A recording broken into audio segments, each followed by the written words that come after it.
Olá, sejam todos muito bem-vindos ao podcast do Hub Neurônios. Hoje nós temos uma convidada muito especial, a psicóloga Larissa Vaz. E é tão especial que hoje vocês viram que o Hub Neurônios está em outro lugar.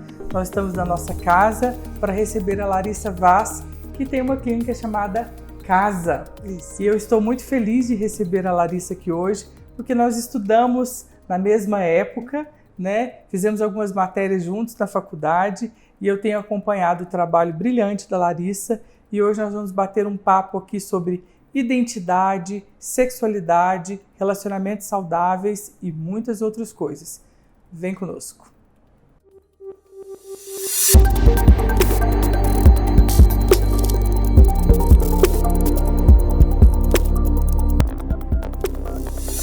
Larissa, seja bem-vinda ao Instituto Neurônios e ao Hub Neurônios, que é o nosso podcast. Eu queria que você se apresentasse. Conta para nós um pouco da sua trajetória, da sua história, e é isso. Vamos ouvir você. Obrigada pelo convite, né? Que bom que deu certo nós estarmos juntos. Fico muito feliz de estar aqui na sua casa, tão linda. Obrigada mesmo. Então, eu sou a Larissa, eu sou psicóloga de formação. A minha atuação é clínica, então lá no início da minha vida como profissional eu fiz uma pós-graduação na parte clínica mesmo, Sim. que se chama psicodrama, então eu sou uma psicodramatista de formação. Depois disso eu me especializei em reabilitação neurocognitiva, neuropsicológica, né? Então eu atendo esse tipo de demanda, esses pacientes que têm alguma disfunção cognitiva ou algum paciente lesionado, né, ou algum paciente com algum quadro de demência. Sim. Então eu recebo no meu consultório para que a gente pense em estratégias então de intervenções para melhoria ali das atividades diárias, qualidade de vida de uma forma geral. Junto com a REAB vou fazendo a psicoterapia e é assim que funciona meu trabalho. E há pouco tempo, pouco mais de 5 anos, me envolvi aí nessa parte da sexualidade também, fui atrás disso, uma formação também, né, juntando a psicologia com a sexualidade. E eu atendo crianças também, então é isso que eu faço lá no meu consultório. Então, eu acho tão bacana como que você descreveu todas as letras, né, da casa. Sim. Conta para nós como foi essa inspiração, né? Eu acho legal porque as experiências que nós temos no mundo, ou como a gente experimenta o mundo, é através do corpo, né? Sim. Através das nossas percepções sensoriais, que é a nossa casa, onde habita essa personalidade, onde habita a nossa alma, espírito, e o seu consultório chama isso, casa. Sim. E para cada letra você deu significado e sentido. Fala para nós aí dessa ideia tão brilhante que já acolhe a pessoa só dela olhar no seu portfólio lá. Ai, que bom, obrigada. Na verdade, essa é a ideia mesmo, é de a gente pensar no indivíduo como algo a ser construído e, ao mesmo tempo, com vários vieses, né? Então, assim, a gente é muita coisa. E a casa, ela tem essa sensação mesmo, dá essa sensação desse acolhimento, de falar, olha, que a gente pode cuidar da reabilitação, a gente pode cuidar da sexualidade, a gente pode cuidar de como é que você vai estar com o seu bem-estar. Então, por isso que cada letrinha ali representa alguma dessas áreas aí que eu faço, né, no consultório. Mas é isso, que bom que pareceu para você aconchegante, porque essa é a ideia mesmo. E lá, aqui como na sua também, nós temos a cozinha terapêutica, né, nós temos toda uma casinha mesmo, até chuveiro terapêutico. Sim, lá também contempla. E aí assim a gente vai pensando e construindo essa nova identidade, esse novo formato de atendimento clínico que precisava já de passar por essa modernização, desse pensamento também científico, né, que você faz muito bem e que eu te sigo e acompanho tudo. Na verdade, Larissa, é um olhar mais aprofundado do existir, Sim. né? É um olhar mais global, onde que a gente presta atenção no paciente como um todo. Holístico, né? Não trata só os sintomas, né? Mas a gente consegue ver esse paciente num contexto maior, Sim. num contexto mais global, né? E uma das coisas que você coloca lá como definição, né? É sobre escutar o paciente, né? Que é tão importante quando o paciente chega até nós, faz tanta diferença um profissional que sabe escutar e acolher, né? A acolhida passa pela escuta, e a escuta, ela requer de nós muito profissionalismo, né? Afinal de contas, a queixa do paciente não é onde mora o problema, e se a gente sabe escutar para a gente poder tentar intervir, aí já começa toda a diferença de um trabalho especializado, né? E o compromisso do psicólogo é com a escuta, né? Com a escuta. Então é isso, que dizem, né, que para a fala ser terapêutica, a escuta precisa de ser qualificada. Exatamente. E falando aqui, né, a gente falando de casa, me veio à tona um texto de Rubem Alves, não sei se você conhece, mas é um texto tão importante. Da casa bagunçada? É sobre a casa, mas não é a casa bagunçada. É um texto que ele refere que um amigo comprou uma casa nos Estados Unidos, e essa casa tinha passado por várias reformas, e ele decidiu então fazer uma reforma também. E ele foi perceber que cada parede daquela casa, ao invés dele pintar, ele quis raspar, e ele foi percebendo que cada morador, ao invés de raspar a tinta, ele havia pintado uma demão de tinta sobre aquela parede. E ele foi raspando camada após camada, até chegar no jeito original, que era uma madeira que estava completamente coberta por demãos de tinta e de argamassa. E ele fala, parábola, nós somos essa casa. Né? Ao nascer, todos começam as suas demãos de tinta. Aí a fala dos pais, dos tios, dos irmãos, padres, pastores, professores. E ele fala, afinal, dizem que somos educados. Ele fala, mas quem nós somos? Nós somos o intervalo do desejo do outro e do nosso desejo. Mas ele fala que para a gente desenvolver inteligência ou para a gente desenvolver o autoconhecimento, é preciso fazer a raspagem dessa casa, camada após camada, para a gente encontrar o jeito original de ser. Acho que tem tudo a ver com o que você faz, tem tudo a ver com terapia, né? É a gente raspar os sentidos, a gente raspar as camadas, para a gente escutar qual que é a demanda que essa alma traz, esse indivíduo traz. Lindo mesmo. Então, Larissa, conta para nós mais um pouco, né, de como tem sido essa demanda relacionada à identidade e à sexualidade. Eu quero explorar um pouco com você sobre esse assunto, porque nós temos trabalhado ao longo desses últimos podcasts aí um pouco sobre deficiência e as deficiências adquiridas, né? E num processo de adoecimento das deficiências adquiridas, uma coisa que a gente vê que fica muito abalado ou afetado é a identidade desse indivíduo e a forma que esse indivíduo se relaciona consigo mesmo, como ele se percebe a partir dessa lesão, né? Eles fazem até um comparativo entre o fulano antes da lesão e o fulano após a lesão. E aí existe todo um tabu ainda que as pessoas não conversam sobre a identidade e a sexualidade dos indivíduos com deficiência. Sim. Aí antes da gente falar da sexualidade para o deficiente, vamos falar um pouco da sua visão, o que você tem percebido acerca de como a identidade e a sexualidade nos dias atuais tem sido construída, qual a importância da gente falar sobre esse assunto hoje, né, para os adolescentes que cada vez mais cedo descobrem identidade, sexualidade, sexo propriamente dito, né? E como que a gente pode falar disso de uma maneira saudável e para que as pessoas identifiquem marcos de desenvolvimento saudáveis também? Muito legal. Eu acho que a palavra que você usou aí no finalzinho é uma palavra excelente, que é identificar. E para a gente identificar, a gente precisa de contextualizar, né? Então, quem somos nós? Em que lugar nós estamos? Quais são os meus desejos, né? Então, quando se fala em sexualidade, fala-se também, e principalmente, de onde esse indivíduo está inserido, né? Então, se a gente está falando de sexualidade num país oriental, é muito diferente de sexualidade com o nosso viés aqui, né, ocidental. Onde aqui a nossa preocupação, muitas vezes, a preocupação de todos nós, né, ou até por uma questão de legados, né, de amor romântico, lá no meados do século XIX, que começa a pensar nessa patronização, na romantização desse amor, e também ao passo que que tem essas questões culturais também, tem as questões que vão passando das crenças limitantes que vão passando de geração para geração, né? Então, um modelo muito patriarcal, onde o prazer do homem sobressai-se ao prazer da mulher, né? Então, para a gente falar em sexualidade, a gente precisa de contextualizar esse indivíduo. Que indivíduo que é esse, né?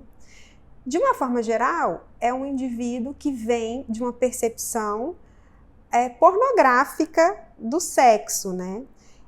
E aí é bem interessante a gente começar a aprofundar esse pensamento e já diferenciar o que é sexualidade do que é sexo. Exatamente. Então, às vezes, sexualidade é interpretada como sexo, e sexo é um fragmento da sexualidade. De como você vive a sua sexualidade. Exatamente. Então, tudo é sexualidade, né? Comunicação é sexualidade, toque é sexualidade.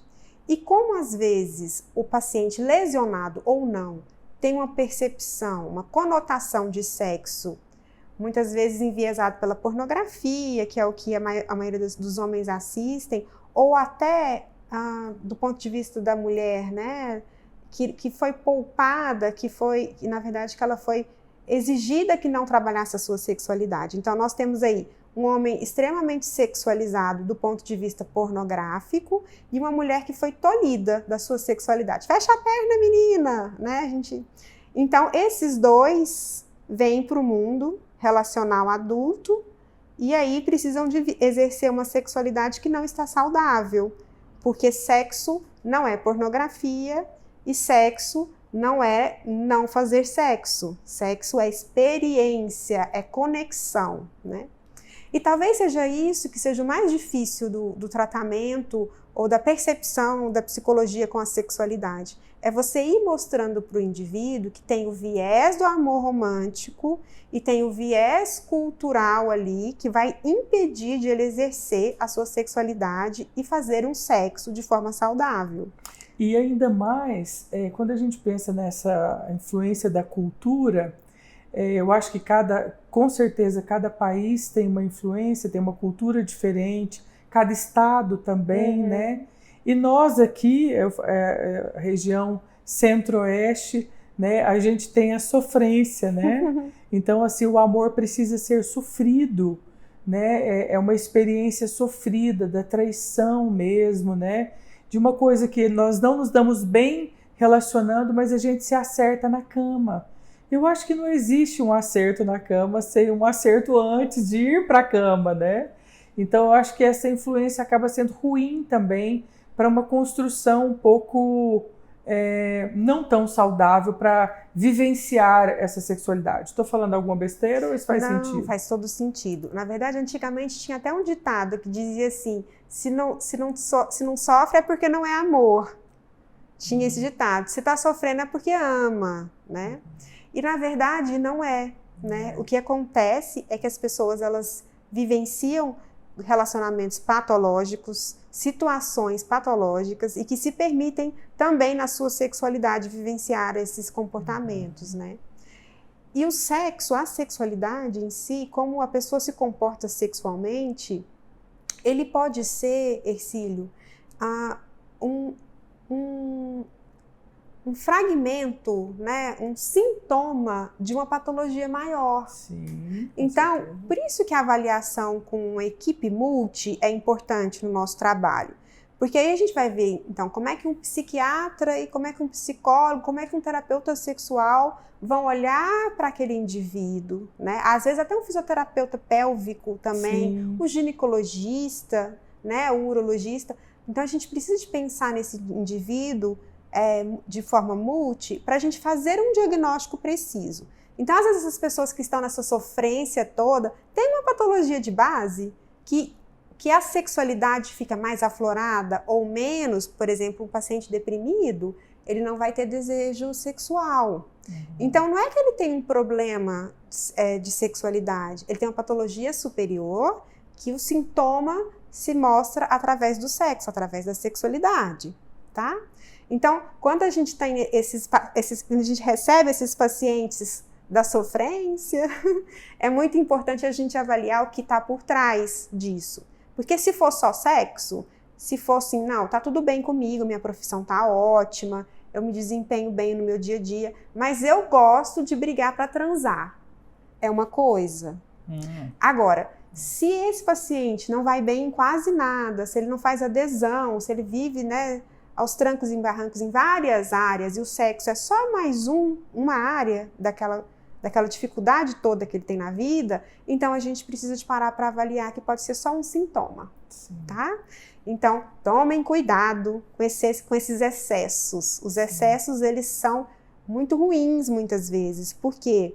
Porque a gente não consegue manter isso a vida inteira. Exato. Né? E tem a máxima, né? Todo excesso esconde uma falta. Sim. Né? Porque às vezes a gente tem momentos onde nós estamos muito sexuais, mas é um momento, né? O indivíduo, ele é cíclico. Agora, se você só consegue fazer ou ter relações na sofrência, por exemplo, em quanto tempo você vai conseguir permanecer nisso, né? Não é algo que se consegue pensar a longo prazo, até por questões físicas, né? A gente não consegue manter muitos anos de uma vida sexual tão ativa dessa forma, né? E é interessante a sua fala primeira, né?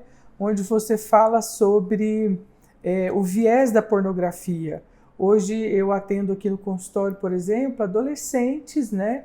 Adolescentes que não têm problema nenhum com ereção tomando Viagra, né? Influenciados pelos vídeos e por querer manter uma relação mais duradoura, né? Fazendo uso de medicamentos para tentar melhorar desempenho, né? E um uso indiscriminado do medicamento para isso, né? Eu acho que é preciso rever essas condutas, não?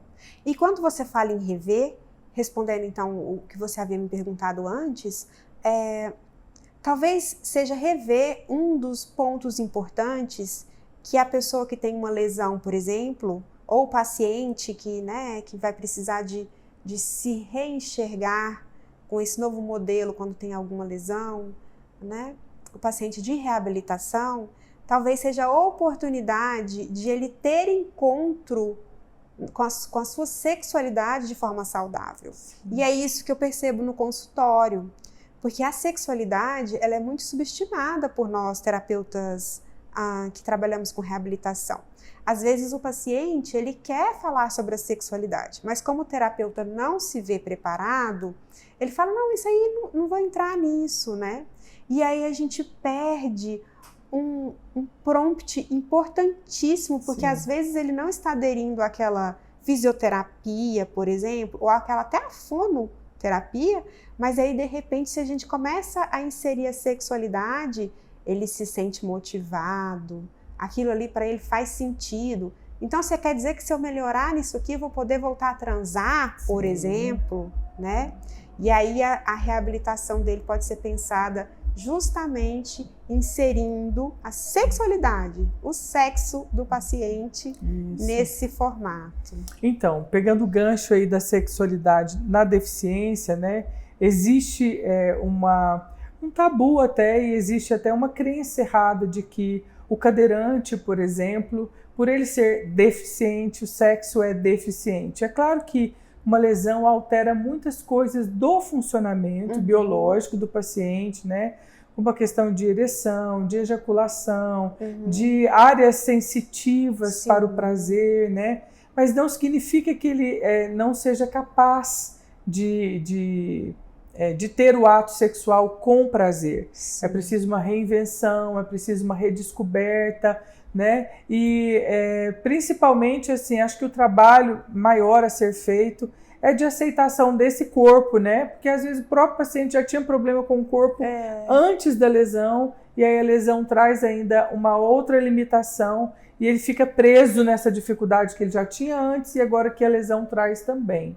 Então eu queria que você, dentro da visão daquilo que você trabalha, como que você enxerga o sexo na deficiência? Quais seriam outros caminhos de prazer, né? Que às vezes o sexo é visto também muito pela questão do homem apenas, o prazer, como você falou, e muito só voltado para as áreas genitais, exato, né?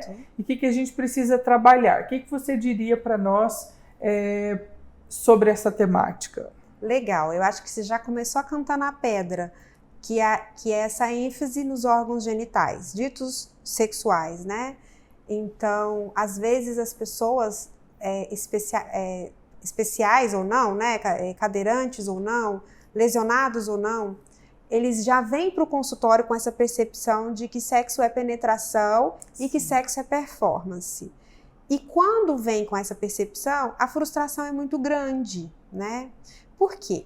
Porque se a gente só tem isso, a hora que a gente perde isso, a gente perde tudo. Exatamente. Né? Então, o que é legal? É a gente convidar essa pessoa a entender o que é sexualidade, a entender as possibilidades dos novos scripts sexuais. E convidar, por exemplo, a família, né? Às vezes a esposa, o marido. Então, às vezes, dependendo, por exemplo, de onde é a lesão, no homem, por exemplo, extensão, ele tem todos os critérios, né? Ele vai ter uma ereção psicogênica ou, por exemplo, uma reativa, né? E aí tem gente, por exemplo, que mantém a ereção muito mais tempo do que um homem que não é lesionado, por exemplo. Já tive pacientes que me disseram, né? Olha, a lesão salvou meu casamento. Isso que eu ia dizer, também já tive.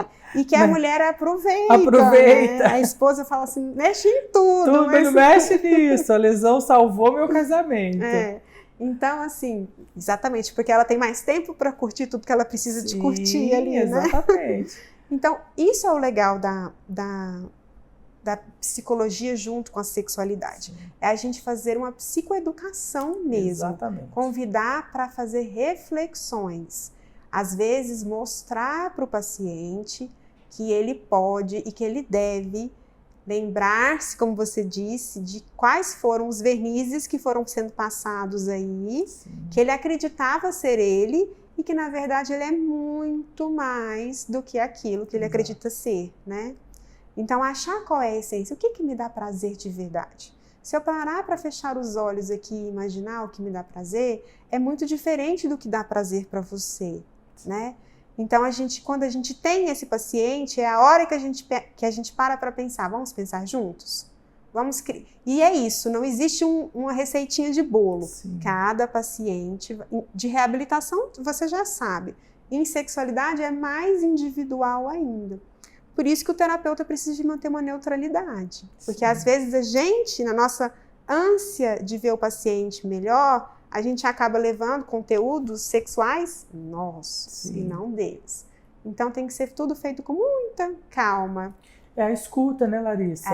É a escuta, porque a sexualidade é a dele que veio ser trabalhada, né? É uma coisa que a gente sempre tem falado, né? A importância do profissional da saúde também ser cuidado e levar as suas questões para ser trabalhadas, para num momento como esse não fazer uma transferência que não é devida e que pode bagunçar tudo no set terapêutico e na ajuda, né, com esse paciente. Mas é isso mesmo. E assim, eu gosto da sua fala, né, quando você fala da conexão, né, que o sexo é muito além do ato em si, né, mas desse momento de se conectar, de estar com o outro, né. Eu lembro de pacientes, assim, eu nunca vou esquecer um paciente que eu tive, que teve uma lesão grave, sabe? E esse paciente, ele era tão confiante que ele era capaz de fazer essa mulher feliz, apesar dele não estar com o corpo dele mais no desempenho, que ele falava. Ele me chamava lá no quarto, né? Nessa época eu atendia no hospital, e ele falava assim, ô doutor, conversa com a minha esposa aqui, porque ela acha que eu não sou capaz de satisfazer ela. Olha aqui, ó, eu tenho dedo, eu tenho minha boca, eu tenho tudo, né? E ela não quer mais deitar comigo. Ele falava assim pra mim, sabe?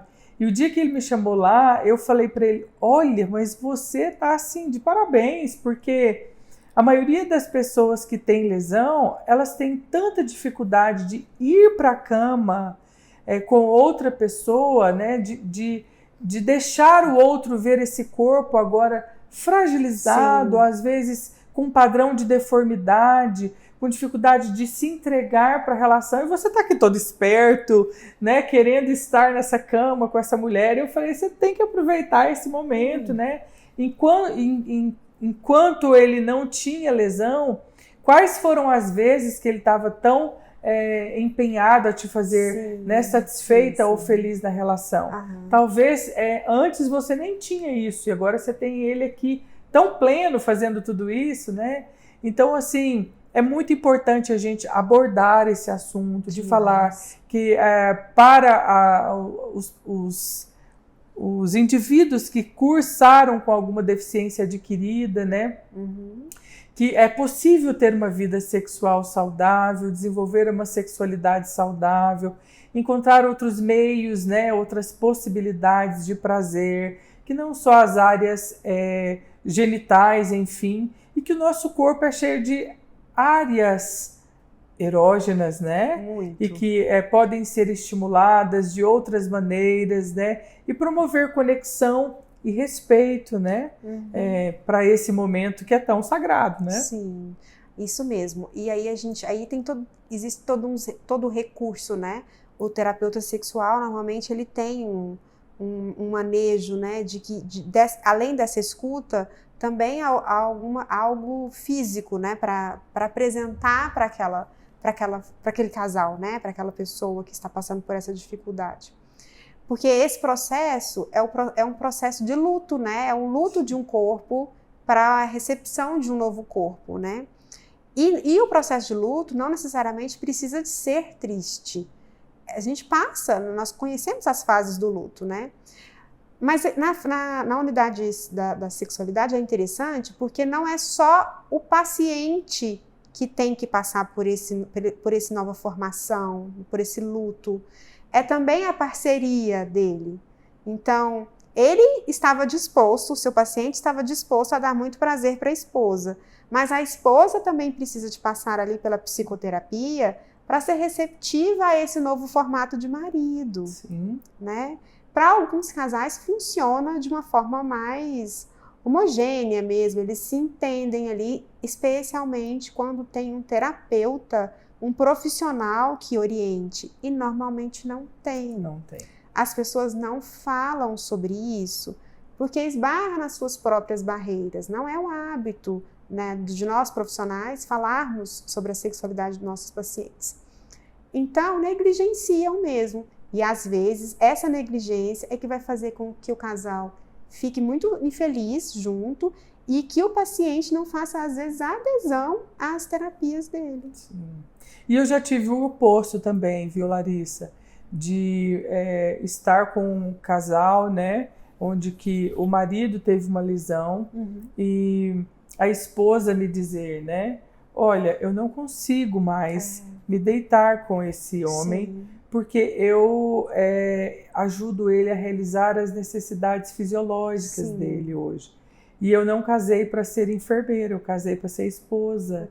E hoje eu não dou conta de pensar, de me imaginar tendo alguma coisa sexual com esse marido, né? E aí partiu pro rompimento do casamento? Então, não, o que eu disse nesse dia, né? Porque esse é um caso que foi bem triste, assim, era um casal jovem e que ele teve uma lesão alta, ficou tetra. E a esposa me chamou no canto e me disse, isso vai ser para sempre? Essa lesão é para sempre? Aí ela me disse isso, porque se for para sempre, eu não casei para ser cuidadora. E aí eu disse para ela, olha, se você olhar para dentro de você e achar que você não dá conta de passar isso com ele, devolve ele para a mãe. Ela vai cuidar dele sem culpa. E se você não consegue, não tem nada de errado nisso. A gente tem que fazer o que a gente dá conta. Porque se você continuar cuidando dele, a transmitir para ele peso e dificuldade, vai ser muito sofrido para ele, porque ele também não tem culpa do que ele está vivendo, né? Então eu não sei, porque depois não acompanhei eles mais. Mas a importância da gente falar sobre isso, e aqui vai uma dica para você que teve alguma lesão, seja uma lesão medular, seja uma lesão cerebral, né? Alguma lesão, ou um TCE, ou um AVC, né? E que precisa de orientação sobre essa parte de identidade, de sexualidade. Procure um terapeuta especializado para conversar sobre esses assuntos, a importância de que vocês consigam resolver essas demandas, porque tem muita vida para ser vivida após a lesão. Nós temos falado isso, esse tem sido nosso slogan, né? Você que está aí cadeirante, você que sofreu alguma lesão adquirida, existe qualidade de vida após a lesão. E a qualidade de vida também nas relações sexuais e na identidade e na sexualidade, né? Existe muita vida para ser vivida. Muita vida para ser vivida. Às vezes a gente não consegue resolver tudo, mas melhora muita coisa, né? Na verdade, em sexualidade a gente não pensa em resolver nada, a gente pensa em esperar a festa e aproveitar a festa, sabe? Porque se a gente começar também a colocar muito tá certo, tá errado, não funciona, né? O que é importante é como eu estou me sentindo, o que eu posso fazer para fazer bem para essa pessoa, como essa pessoa pode me fazer bem. E aí, devagarzinho, a gente vai encontrando os caminhos. Sim, como você vai experimentar isso, né? Eu acho que não é uma questão de performance. Não é, né? definitivamente. Vamos dizer isso. Definitivamente não, né? Então, sexualidade não é desempenho e performance, mas sim uma experiência que pode ser rica, que pode ser cheia de explosões, né? Sim. De sensações. Acho isso muito bacana. Para a gente falar um pouco de sexualidade ainda mais, aproveitando a sua presença aqui, vamos falar um pouco da sexualidade para os adolescentes e essas crianças tão sexualizadas que a gente está vendo nos dias atuais, porque bem na minha época as coisas não eram tão assim, né?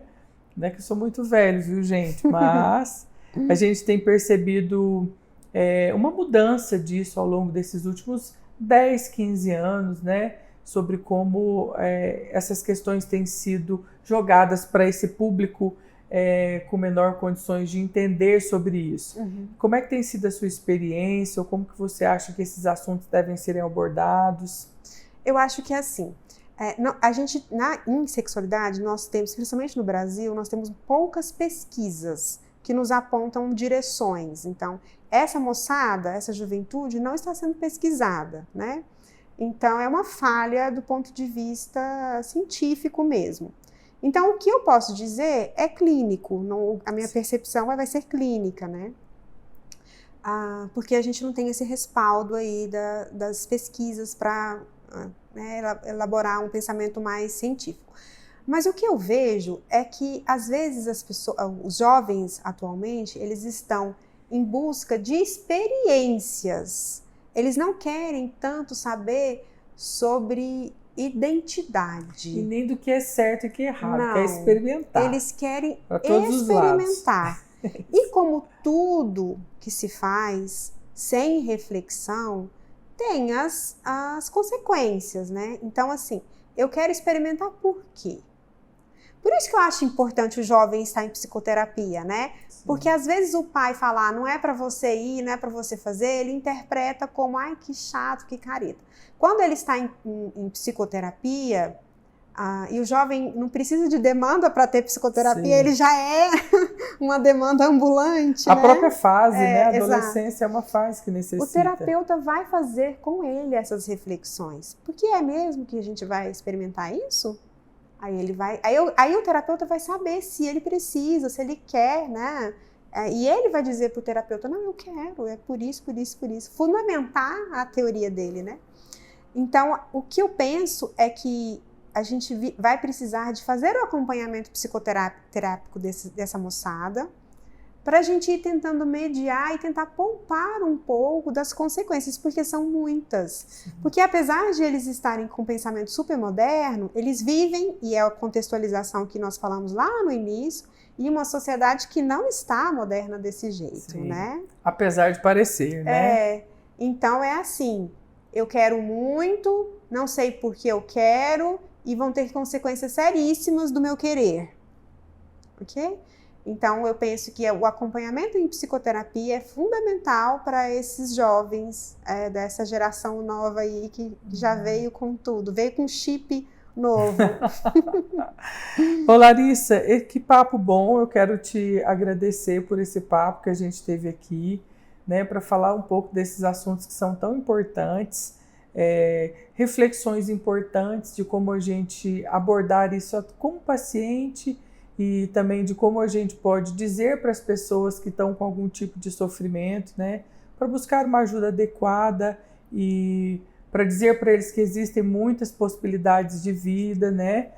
De ter uma qualidade de vida. E a gente está indo aqui para os nossos momentos finais. Eu queria que você deixasse uma mensagem para as pessoas, falar onde você atende, se você quer deixar algum recado para quem nos ouve aí, né? Esse momento é seu. Tá bem, obrigada. Obrigada você pelo convite, que bom que deu certo, a nossa agenda, conseguimos encaixar a nossa agenda. Isso Obrigada. mesmo. Obrigada, Bruno, que está nos assistindo Sim. aqui hoje. Obrigada a você também por ter vindo, né, participado conosco. Sim. É um prazer. A gente precisa sim de conversar sobre sexualidade, nós precisamos sim de pensar em qualidade de vida, né, de bem-estar emocional. E busque informação, não pense que o sofrimento ele é para sempre.